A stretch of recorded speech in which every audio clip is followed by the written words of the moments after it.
Hi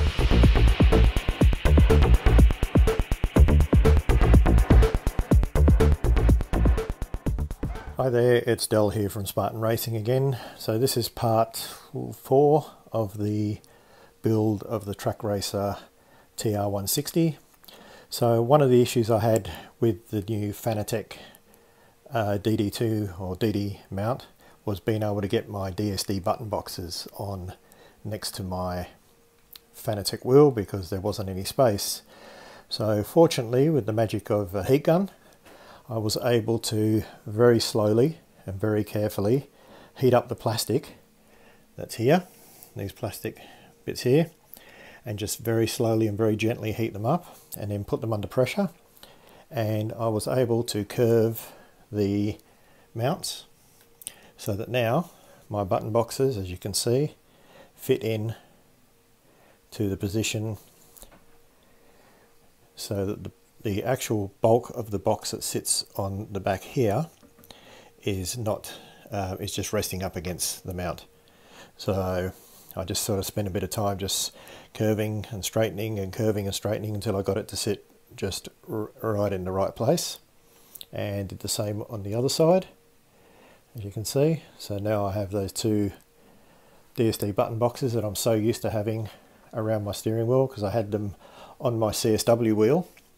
But when I got the DD wheel, they didn't fit. But fortunately, DSD make these braces where you just take the box off the back by undoing the 4 bolts on the front, take the components out, and then replace them back into this mount. But of course, that Fanatec mount was causing an issue, but now it's not. So it does take a little bit of time. You've just got to heat it really slowly and just heat it front and back, and then push it down onto a flat bench and just gently curve it.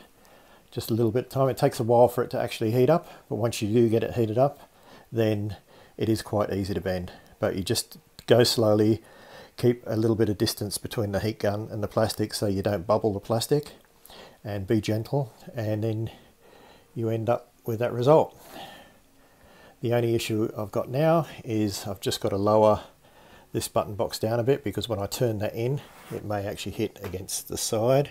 Let's have a look. See if we can pull that in place. Yeah, you can see it's just impeding there, so that's fine. What I'll do is I'll either get a little bit of a longer bracket on the back, or I'll just lower the box down a bit, but I think it might be a little bit too low. So I'll probably get a slightly longer bracket in the back here so that it comes out a bit further so I can bring it round. I know there's a lot of buttons, but I kind of like it. I'm kind of used to them. And yes, I do use VR. And how do I see the buttons? Well, it's all muscle memory, because I was using all these button boxes prior to having VR, so I've just kind of got used to where they are. I don't use necessarily all of them for every sim. I'll probably use in iRacing, I'll use a few of the buttons. In Race Room, I'll use a few of the buttons. In Project Cars, I'll use a few of the buttons, but I've kind of got them set up in a way that I just get used to the way they are. And I was going to get rid of these 2 button boxes here, but I kind of like them, and I just got so used to them, and I sort of felt really weird without them. But it works really well, and I also positioned it so that it doesn't affect my shifter either. So that's that worked well as well. So this is part number 4. I think I'm pretty well complete. All I've got to do is just cable those couple of USB cables in the back and into the computer, and we're back up and ready to roll. Okay, thanks very much, and thanks for the comments, thanks for the subscriptions. I really appreciate it. Bye bye.